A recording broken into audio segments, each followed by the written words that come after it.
Hello friends, आप सभी का यूपीएससी विशेष एक्सपेरिमेंट चैनल स्वागत है। इस वीडियो में हम देखेंगे दृष्टि आईएएस की जो क्विक बुक देख रहे थे हम, पर्यावरण एवं परिस्थिति फास्ट चैप्टर, उसमें हम आगे देखेंगे। आज जो देखेंगे इसमें हम जलीय तंत्र पर प्रकाश का प्रभाव। इससे पहले हम देख चुके थे पौधों पर प्रकाश के प्रभाव। पौधों पर जो प्रकाश के प्रभाव कैसे कैसे पड़ती है, यानी प्रकाश की अवधि क्या होता है, प्रकाश की मात्रा कितना पड़ती है, तो उसमें जो फ्रूट्स आने, फल फूल आने, पुष्पन, उसके भोजन बनाने, इस प्रकार का प्रभाव पौधों पर पड़ता है। पौधों पर जो पड़ता है उसका प्रत्यक्ष या अप्रत्यक्ष रूप से क्या होता है, जीव जंतु पर भी पड़ता है। इसके बारे में हम लोग चर्चा कर चुके थे, देखे थे। तो आज जो देखेंगे हम लोग जलीय तंत्र पर प्रकाश का प्रभाव। तो जल तंत्र में प्रकाश का क्या क्या प्रभाव पड़ते हैं, और ये जो इम्पोर्टेंट है हम लोग के जो यूपीएससी है और अभी यूपीपीसीएस और बीपीएससी के लिए होने वाले हैं, तो उनमें क्या है इम्पोर्टेंट हो, क्योंकि पर्यावरण में परिस्थिति की अच्छे खासा वेटेज होता है। चलिए स्टार्ट करते हैं जलीय तंत्र पर प्रकाश का प्रभाव। जलीय तंत्र क्या होता है यह बता चुके हैं, जैसे तालाब, समुद्र, नदी, नाला, ये सब क्या है जहाँ पे जीव जंतु वास करते हैं।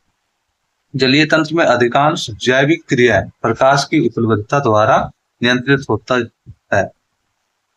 गहरे पानी जैसे समुद्र और झील तंत्र में पौधे के लिए प्रकाश सदैव एक सीमित कारक होता है। जलीय तंत्र में प्रकाश की उपस्थिति से उत्पादक तथा उपभोक्ता की उपस्थिति निर्धारित होती है। उदाहरण के लिए पादप फ्लोर जल के प्रकाशित सतह पर रहते हैं, जबकि नितलस्थ जीव झील के तलछट पर रहते हैं। प्रकाश की वेधन क्षमता के आधार पर झील को 3 भागों में बांटा गया है। तो इसमें क्या है, जो जलीय तंत्र होता है उसमें जो प्रकाश की उपलब्धता क्या करता है, जीवों की क्रियाओं पर नियंत्रित करता है। जैसे गहरा पानी है तो वहां पे सूर्य का प्रकाश नहीं पहुंच पाता है। जहां पे सूर्य का प्रकाश नहीं पहुंचेगा तो वहां पे हम लोग देखें क्या, ये जो पादप फलोक है जहाँ पे निर्धारित करता है, ठीक है, तो उपस्थिति का निर्धारित करता है। अगर यदि क्या है प्रकाश अच्छा खासा पहुंच रहा है तो वहां पे जो है पादप फलोक को भोजन बनाने के लिए ऊर्जा मिल जाएगा। सूर्य का प्रकाश वो क्या करता है, भोजन वो बनाता है प्रकाश संश्लेषण प्रक्रम से, तो वो मिल जाएगा। अगर यदि सूर्य का प्रकाश कमी होगा तो क्या होगा, उसकी संख्या में कमी आएगी। और जो नितलस्थ होता है, जो समुद्र या झील के नीचे रहते हैं, उस जो तलछट पर रहते हैं, उस पर भी प्रकाश का कुछ प्रभाव पड़ता है। तो आगे देखते हैं हम लोग, इसको जो है हम लोग क्या करते हैं, झील को 3 भागों में बांटा गया है। फर्स्ट देखते हैं बिलांचल, ठीक है, बिलांचल क्षेत्र, लिटरल जोन। तो थोड़ा सा एक सेकंड, झील के किनारे पर छिछला जल होता है जहां पर अधिकतर जड़ युक्त वनस्पति उगती है। इसमें प्रकाश छिछले पानी को बहते हुए जाता है। तो जो नदी या झील का जो साइड का जो किनारा होता है वहां पे क्या होता है, जल हल्का हल्का रहता है, छिछला रहता है, तो वहां पे क्या होता है प्रकाश पूरा नीचे तक पहुंचते हैं। इसको हम लोग बोलते हैं बिलांचल क्षेत्र। ये आगे दिखा रहे हैं, ठीक है, पिक्चर में देखेंगे तो अच्छे समझ।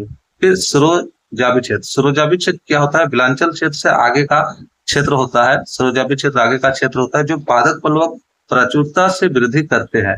जल की स्वच्छता के आधार पर इस क्षेत्र में प्रकाश 20 से 40 मीटर तक की गहराई में पहुंचती है।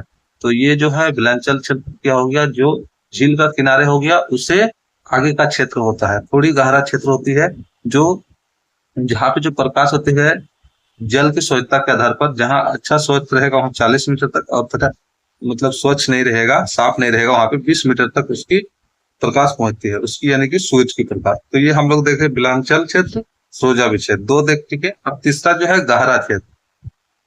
तो सरोजाबी क्षेत्र के बाद जो आगे का जो क्षेत्र होगा, एक गहरा क्षेत्र होता है, वो हो जाता है गहरा क्षेत्र। वह अंधकार क्षेत्र जहां प्रकाश की पहुंच नहीं होती है उसे गहरा क्षेत्र कहते हैं। झीलों व तालाबों की तलीय मिट्टी नितलस्थ क्षेत्र बनाती है। तो झीलों या तालाब का जो तलीय, जो पूरा नीचे का जो मिट्टी होता है, चिपचिपा मिट्टी होता है, उसको हम लोग क्या बोलते हैं, नितलस्थ क्षेत्र। और ये नितलस्थ क्षेत्र में क्या होते हैं, नितलस्थ जीव होते हैं, जैसे घोंघा, स्लग, सूक्ष्म जीवों का आवास स्थल है। अब ये देख लीजिए, यहाँ से आपको अच्छा से ये समझ में आएगा। अब ये हो गया झील, हो गया, इधर हो गया स्थल हो गया। यहाँ पे देख सकते हैं बाहर में पेड़ पौधे हैं, यहाँ से ये पानी दिख रहा है, हल्का हल्का पानी, यहाँ पेड़ पौधे निकला हुआ है, ठीक है। यहाँ पे स्थलीय पौधे हैं, ये देख सकते हैं स्थल है। फिर बिलांचल, बिलांचल जो है यहाँ पे देखेंगे, जहां से पानी है वहां से थोड़ी दूर तक होती है, जहाँ पे पानी की ज्यादा गहरा नहीं होता है, वहां पे जो है जलीय पेड़ पौधे होते हैं। नीचे उसका जो जड़ होता है पानी के अंदर होता है, और उसका जो ऊपर का जो भाग होता है वो क्या हुआ, निकला होता है।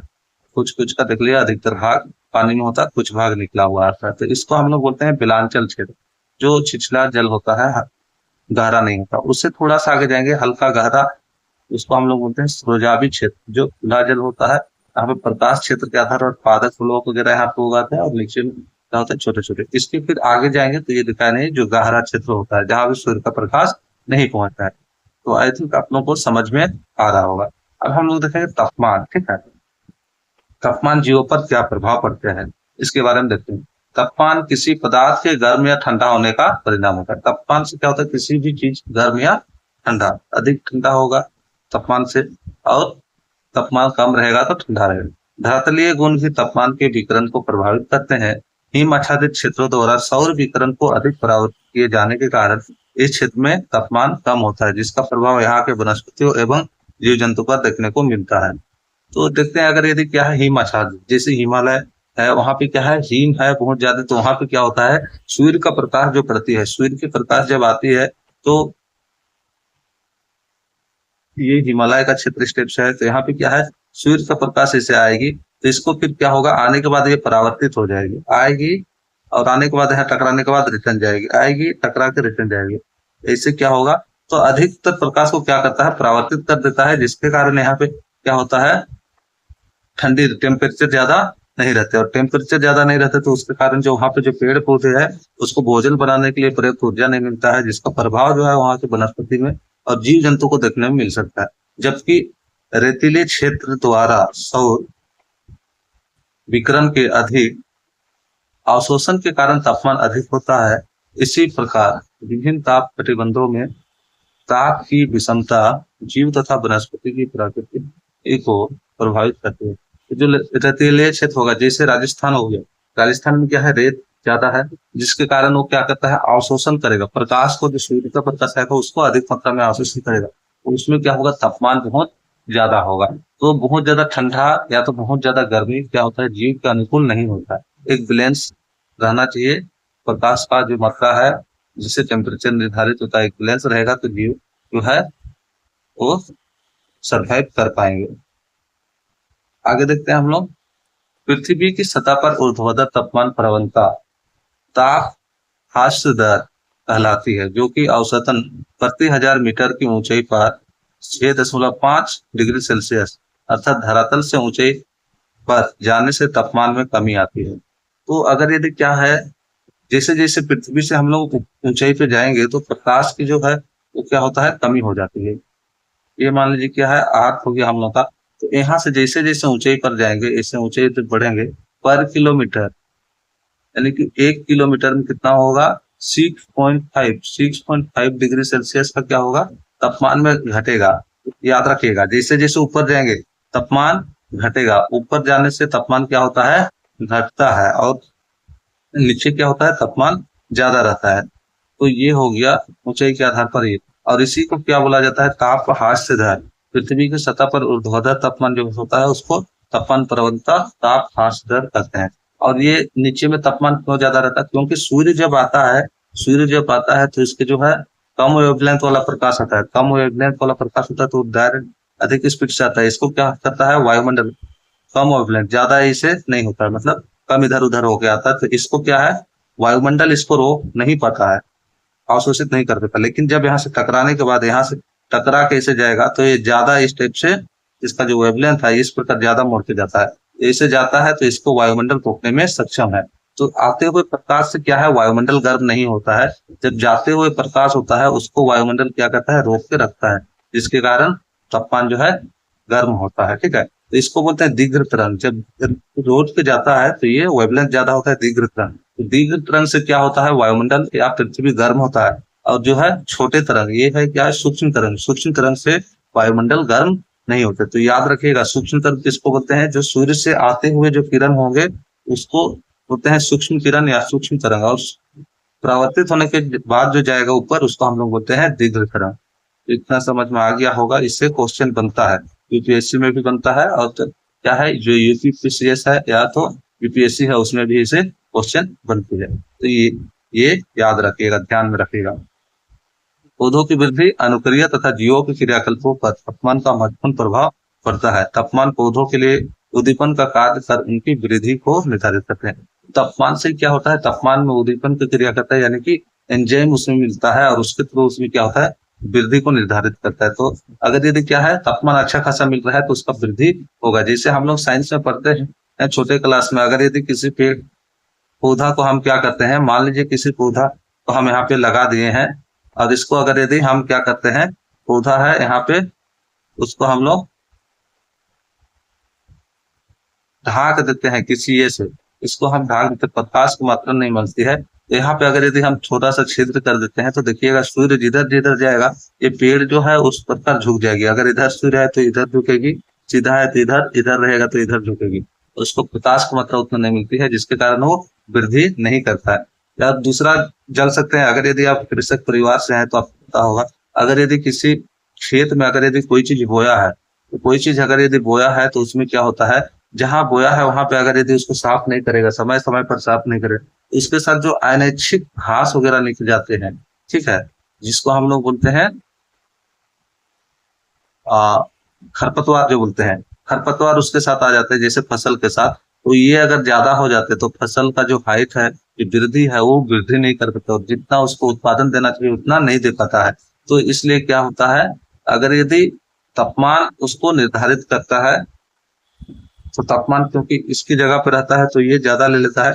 ये तो तापमान हो गया, एयर हो गया, सारा पोषक तत्व तो होता है खरपतवार में, लेकिन इससे आप समझ सकते हैं तापमान का ये, ठीक है, सूर्य का प्रकाश मिलता है तो ये क्या होगा, वृद्धि होगी, अच्छे से भोजन बना सकते हैं। तो इतना समझ में आ गया होगा, हम आप आगे बढ़ते हैं।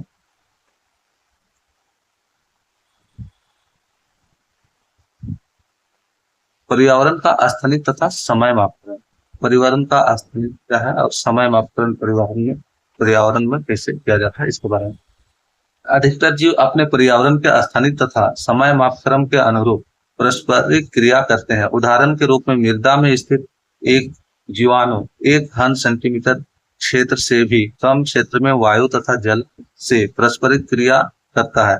दूसरी तरफ एक वृक्ष एक बड़े स्थानिक स्तर पर वायु, जल तथा मृदा के साथ परस्परिक क्रिया करता है। तो ये जो है अधिकतर जीव जो होते हैं अपने पर्यावरण के स्थानिक तथा समय मापकरण के अनुरूप क्या करते हैं, परस्पर क्रिया। तो एक सूक्ष्म जीव जो है, सूक्ष्म जीव जानते होंगे, सूक्ष्म जीव जो होता है कितना, एक छोटे आकार का होगा, तो ये जितना बड़े रहेंगे उतने ही क्या होंगे, जो पृथ्वी हो गया हम लोग का, वहां पे क्या होगा, उतना ही जगह से क्या करेंगे, पोषक तत्व लेंगे और वहां से जो भी उसको दरकार है वो लेंगे, और वायुमंडल से उतना ही मतलब में थोड़ी सी जगह से वो क्या करेंगे, अपनी श्वसन के लिए ऑक्सीजन लेंगे। तो उसमें जो है जितना छोटा रहेगा उतना ही क्षेत्र से वो क्या करेगा, अनुक्रिया करेगा, पारस्परिक जो है उसके जो वातावरण है उसे परस्परिक क्रिया यानी क्रिया करेगा। उसी प्रकार पेड़ देखें तो पेड़ क्या होता है, पेड़ जो है एक बड़ा पेड़ यानी कि एक बड़ा भाग उसमें क्या होगा, बड़ा जगह लेगा, तो स्थान क्या होगा, जगह लेगा ज्यादा, इस मात्रा में यहाँ से क्या है, ये जड़ उड़ ले रहा है, फिर उसके बाद इसका डाली यहाँ पे जाएगा, डाली इसे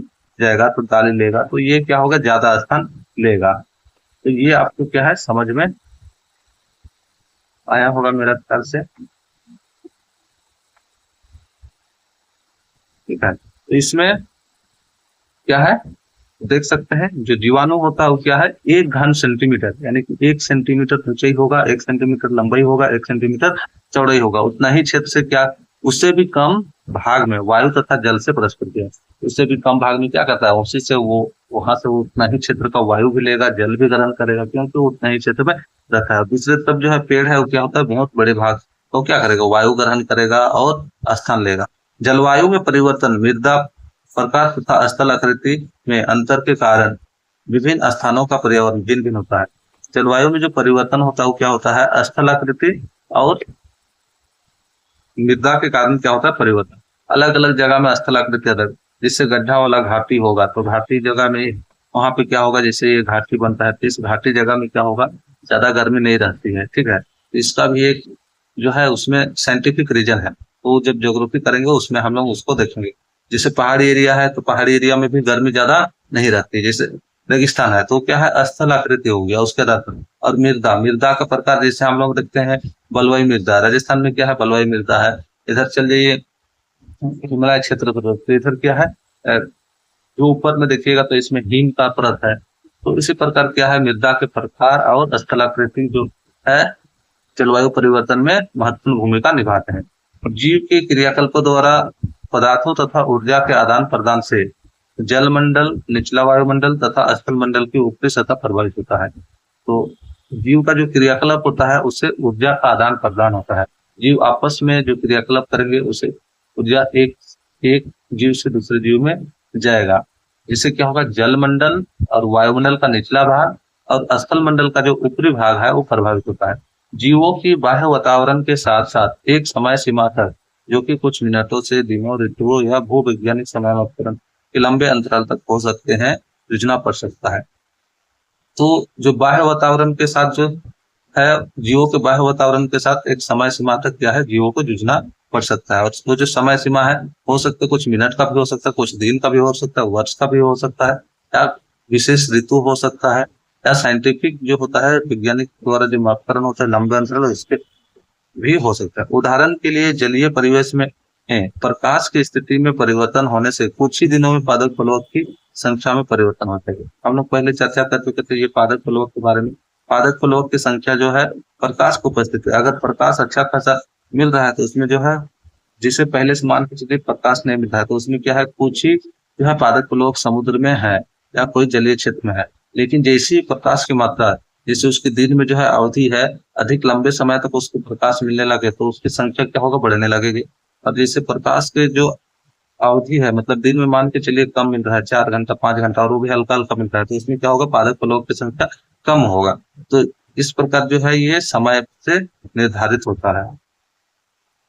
दूसरी ओर स्थल मंडल में यह परिवर्तन धीरे धीरे एक लंबे अंतराल में होता है। तो जलीय क्षेत्र में हम लोग देखें, जल क्षेत्र में क्या होता है, जल्दी जल्दी उसमें परिवर्तन होता है। अगर प्रकाश कम मिल रहा है तो बहुत जल्दी जल्दी उसकी संख्या में कम हो जाएगा। प्रकाश अच्छा खासा मिल रहा है तो उसकी जो है संख्या, पादप प्लवक की संख्या बढ़ेगा।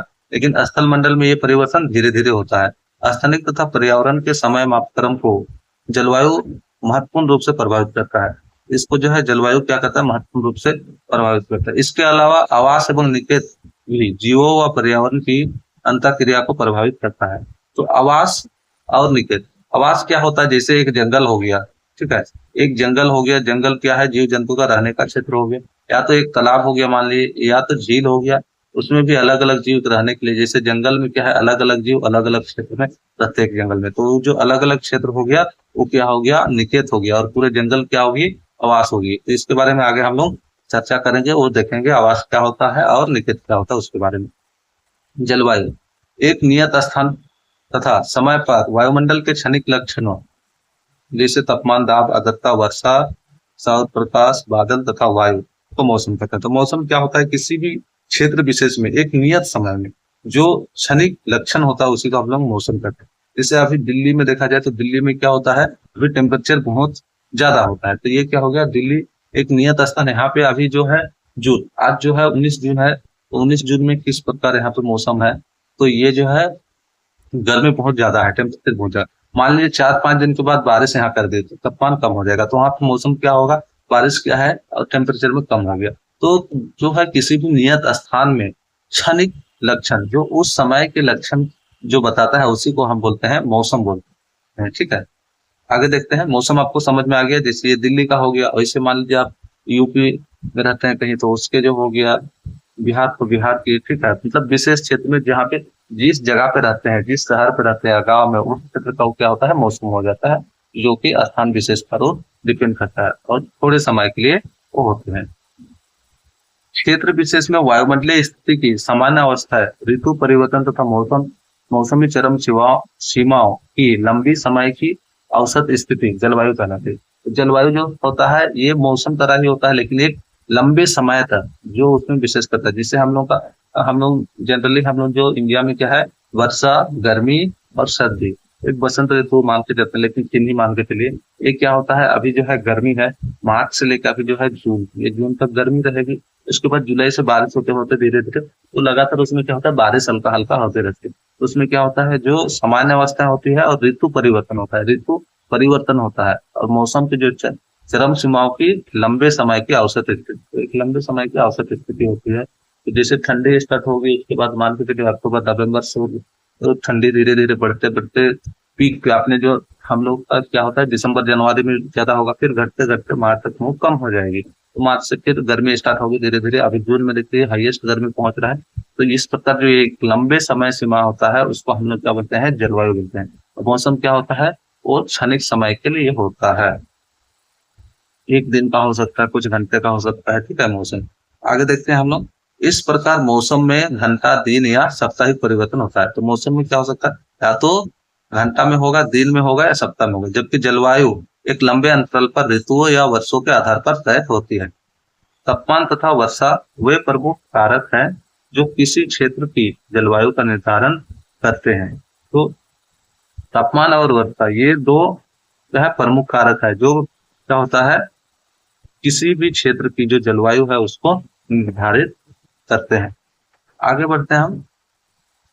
इसमें देख लीजिए, हम ज्यादा इसके बारे में हम क्या कर रहे हैं, डिटेल में हम यहाँ पे चर्चा नहीं कर रहे हैं, मतलब एक्सप्लेन ज्यादा नहीं कर रहे हैं। आप लोगों को समझ में आ रहा होगा। अगर समझ में आ रहा है, अच्छा लग रहा है, तो लाइक कर दीजिएगा और अपने दोस्तों से भी शेयर कर दीजिएगा। ये जो है अभी यूपी विशेष होने वाली है एग्जाम अक्टूबर में, ठीक है। उससे पहले BPSC Bihar public service commission का एग्जाम अभी फॉर्म फिलअप इसका चल रहा है, इसका भी एग्जाम सितंबर या अक्टूबर में होने वाली है। तो सब में क्या है, ये इंपॉर्टेंट है। यहाँ से जैसे हम लोग तापमान का जो हास्य दर देखें, उसमें क्या है, तापमान का एक wavelength, short wavelength, long wavelength, यानी कि तरंगधार। एक क्या देखें, छोटे तरंगधार, सूक्ष्म तरंगधार और लघु तरंगधार।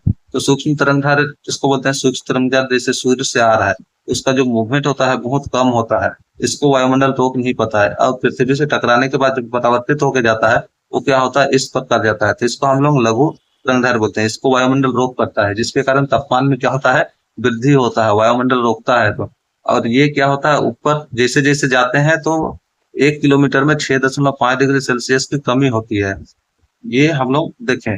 इसके बाद इसी से बादल जो बनता है, बादल वाले दिनों में क्या होता है, कोहरा नहीं होता, क्यों नहीं होता है, ये सब जो है इसमें हम लोग ज्योग्राफी में वो सब देखेंगे। तो ये सब जो है इम्पोर्टेंट है क्वेश्चन, ये सब आता है। तो ये सब फिर इसके बारे में भी हम लोग देखते हैं बीच बीच में। तो ये होने के बाद यहाँ से जो है जिसे क्वेश्चन बनेगी फ्री में जो पूछा हुआ है, ठीक है, यूपीएससी में या UPPCS, Bihar public service commission, तो वो सब क्वेश्चन भी हम लोग देखेंगे।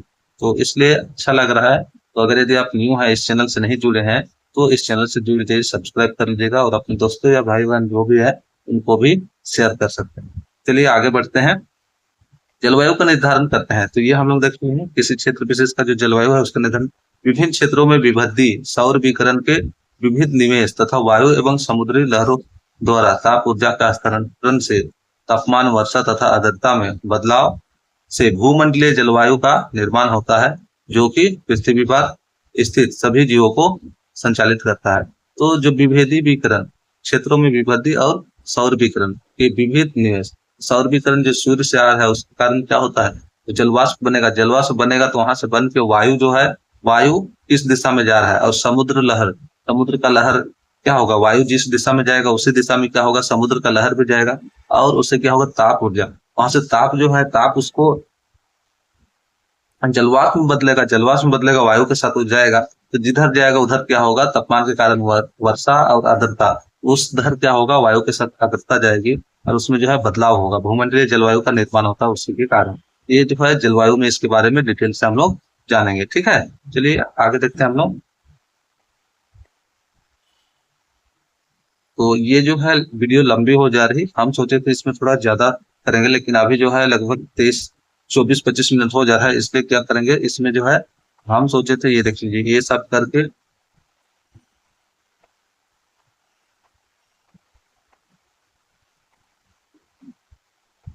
ये मानव जो है किस प्रकार इस पे डिपेंडेंट रहते हैं वो सारे करेंगे सोचे थे, लेकिन वो हो नहीं पाएगा क्योंकि ज्यादा लंबा हो जाएगी वीडियो। तो उसका जैसे मानव पर पर्यावरण का प्रभाव क्या पड़ता है, पर्यावरण मानव पर जैसे है, पर्यावरण का प्रभाव बहुत सारे पड़ता है, जैसे बाढ़ हो गया, सूखा हो गया, ये सब किस प्रकार होता है, पर्यावरण पर मानव का प्रभाव क्या क्या पड़ता है, ये सब हम सोचे थे ये कंप्लीट करेंगे, लेकिन लंबी वीडियो होगा तो इसलिए नहीं कर रहे हैं। अगर यदि आप लोगों को लंबी वीडियो चाहिए तो आप लोग कॉमेंट सेक्शन में कॉमेंट कर दीजिएगा, तो क्या करेंगे हम जो नेक्स्ट पार्ट में लंबे। तो अभी आवास और निकट देख लेते हैं। और इस जगह से जो है मानव पर्यावरण संबंध, मानव और पर्यावरण में क्या क्या संबंध है प्राचीन काल से, जिससे जो आदि आदि मानव थे उसके किस प्रकार से संबंध था पर्यावरण के साथ, धीरे धीरे जैसे जैसे बढ़ते गए, जैसे तो उसमें शिकार हो गया, अग्नि का आविष्कार हुआ, उसके साथ क्या हुआ, मनाव और पर्यावरण में धीरे धीरे संबंध में बदलाव आया और किस प्रकार एक समय में जो है पर्यावरण अपने आधार पर क्या कर रहे हैं, मनाव उसको बदल रहे हैं। तो ये सब हम लोग देखेंगे। तो अभी बस ये देख लेते हैं, ठीक है, थोड़ा सा सूक्ष्म जलवायु क्या है और आवास और निकट देख लेते हैं। तो ये सारे कराएंगे अगर यदि आप इस चैनल से जुड़ जाइएगा नहीं है तो। सूक्ष्म जलवायु, सूक्ष्म जलवायु जलवायु की वह स्थिति है जो कि स्थानीय स्तर पर या छोटे क्षेत्रों में पाई जाती है। तो सूक्ष्म जलवायु जो एक बड़े क्षेत्र पर नहीं पाया जाता, जो क्षेत्र विशेष में छोटे स्थान में पाया जाता है। जैसे वर्षा देखिए कभी कभार क्या होता है, एक जगह होता है, किसी गांव में हो रहा है, गांव में भी पूरा नहीं होता है, एक क्षेत्र में होगा थोड़ा देर में, थोड़ी देर में नहीं होगा। तो ये जो सूक्ष्म जलवायु क्या होता है, जलवायु का वह स्थिति होता है जो स्थानीय स्तर पर या छोटे क्षेत्रों में पाई जाती है। सूक्ष्म जलवायु साधारणतः उपस्थित क्षेत्रीय जलवायु स्थितियों से भिन्न होते हैं। क्षेत्रीय जलवायु से ये भिन्न होते हैं। क्षेत्रीय जलवायु यानी कि एक बड़े भाग एक क्षेत्र में होता है। जैसे घने जंगल में वृक्षों की पत्तियां जमीन पर पड़ने वाले प्रकाश की मात्रा को कम कर देती है, ये स्थानिक हो गया। अगर यदि बहुत घने जंगल है तो वहां पे क्या होगा, पेड़ पौधे बड़े बड़े होंगे, उसके पत्ते बड़े होंगे, तो उसमें क्या करेंगे, सूर्य के प्रकाश को नीचे जो है धरती तक पहुंचने नहीं देंगे, जिसके कारण वहां पे नमी बना हुआ, जिस कारण वायु के तापमान में परिवर्तन हो जाता है। वनों के अंदर दिन में वायु का तापमान बाहर के तापमान से कम रहता है। तो वन में क्या होता है, सूर्य का प्रकाश नहीं पड़ता है, जिसके कारण क्या होता है, वन के जो अगल बगल है वहां पे तापमान ज्यादा रहेगा, लेकिन वन के अंदर तापमान कम रहेगा। साथ ही वनों के आंतरिक भाग में आर्द्रता की मात्रा, और उसके साथ वायु में क्या होगा, आर्द्रता होगा, तापमान कम होगा, आर्द्रता की मात्रा समीपीय वन विहीन क्षेत्रों से अधिक होगा। और जो वन है उसके अगल बगल, मान लीजिए ये वन है तो इसके अगल बगल में जो आर्द्रता है ये आसपास, उससे क्या होगा, इस वन क्षेत्र में ज्यादा होगा। ये हो गया। आप आवास और निकट ये दो देख लेते हैं।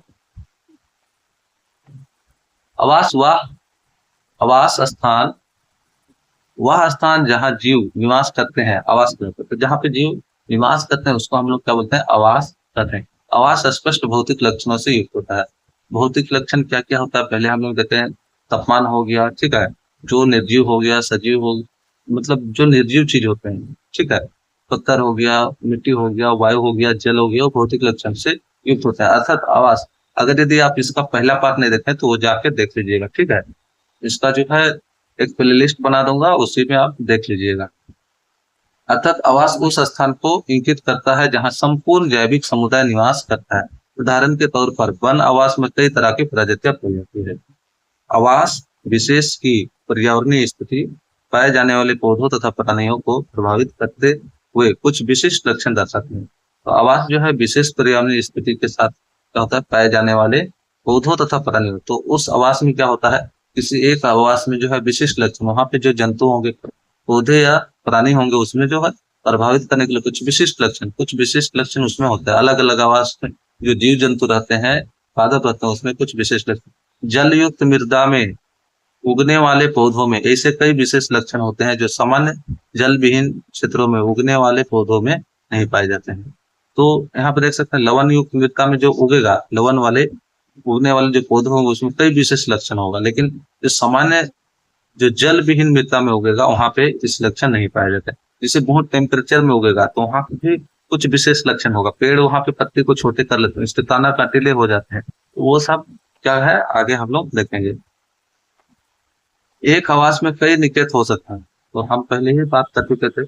निकेत के द्वारा हमें किसी प्रजाति की परिस्थिति तंत्र में उसके स्थान का पता चलता है। तो निकेत द्वारा उस प्रजाति जो है उसका स्थान, परिस्थिति तंत्र में स्थान क्या है उसके बारे में पता चलता है। अर्थात एक प्रजाति को जीवित रहने के लिए जिन जैविक, भौतिक या रासायनिक कारकों की जरूरत होती है उन्हें सम्मिलित रूप से निकेत कहते हैं। तो निकेत किसे कहते हैं, किसी भी प्राणी को जीवित रहने के लिए कुछ जैविक चीज की जरूरत पड़ेगा, और भौतिक यानी क्या जैविक, और रासायनिक कारकों की जरूरत पड़ेगा, तो उसी को सम्मिलित रूप से क्या बोला जाता है, निकेत कहा जाता है।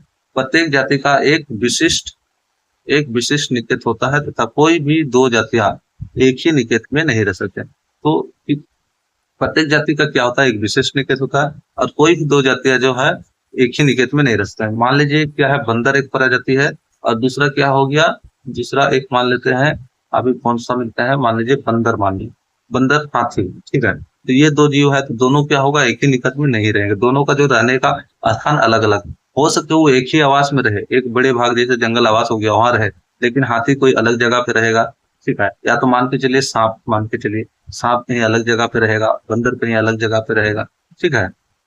यानी कि उसका जो घर होगा, निकट होगा, वो अलग जगह पे कुछ विशिष्ट जगह पे वो रहेगा। यदि प्रजातियों को उनके प्राकृतिक आवास में संरक्षित करना है तो उनकी विशिष्ट निकट की पर्याप्त जानकारी होनी चाहिए। अगर यदि मान के चलिए हम किसी प्रजाति को संरक्षण करना चाहते हैं और प्राकृतिक आवास में ही संरक्षित करना चाहते हैं, तो हमको उसके निकेत के बारे में जानकारी होनी चाहिए कि किस प्रकार निकेत, यानी कि किस टाइप की जगह में वो रह सकता है, उसकी जानकारी होना चाहिए। और उसको उसी प्रकार की जो स्थान है वहां पे रखेंगे, तब जाके वो क्या होगा, अच्छे प्रकार से उसकी जो कार्यात्मक भूमिका होगा, अच्छे प्रकार उसका कार्य करने का भूमिका होगा, वो हो पाएगा। क्योंकि किसी भी जीव की जो कार्यात्मक भूमिका होती है अपने निकेत में ही संपन्न होती है, क्योंकि उसका जो कार्यात्मक इकाई है, जो भूमिका है उसका विकसित होने का, वो क्या होगा, उसकी अपने अपना निकेत में ही होगा। तो हम लोग इतना देख चुके हैं, ठीक है, इतना ही, क्योंकि अभी देख लीजिए 31 मिनट हो गया, यानी कि 31 लंबी वीडियो बन गई है। अगर यदि आप लोग व्यू अगर अच्छा खासा आता है इसमें, मान के चलिए 500-700 भी अगर यदि इसको देखते हैं, तो आप लोग अगर यदि देख रहे हैं, कोई न्यू है तो आपके कोई दोस्त है या भाई बहन है उसमें शेयर कीजिए। तो नया है, ठीक है, अगर 700 करीब अगर व्यू आ जाते हैं तो इसमें अगर कमेंट सेक्शन में कमेंट कीजिएगा और भी लंबा वीडियो बनाइए, तो मैं क्या करूंगा, इसका लंबा वीडियो बना दूंगा। और जो जो कुछ शब्द है उसका हम क्या किए, ज्यादा एक्सप्लेन नहीं किए, तो आप लोग बोलिएगा तो इसको भी और थोड़ा डिटेल, क्योंकि वो शब्द फिर आगे जैसे जैसे करते जाएंगे तो वो सारे शब्द क्या होगा, आते जाएंगे और वहां पे हम लोग उसके बारे में डिस्कस करते जाएंगे। क्योंकि अभी डिस्कस करेंगे तो अभी जिस चैप्टर हम लोग पढ़ रहे हैं उस पर फिर ज्यादा टाइम लगेगा, तो जब आएगा तब हम लोग करते जाएंगे। तो चलिए इस वीडियो में इतना ही, फिर हम नेक्स्ट वीडियो के साथ मिलते हैं।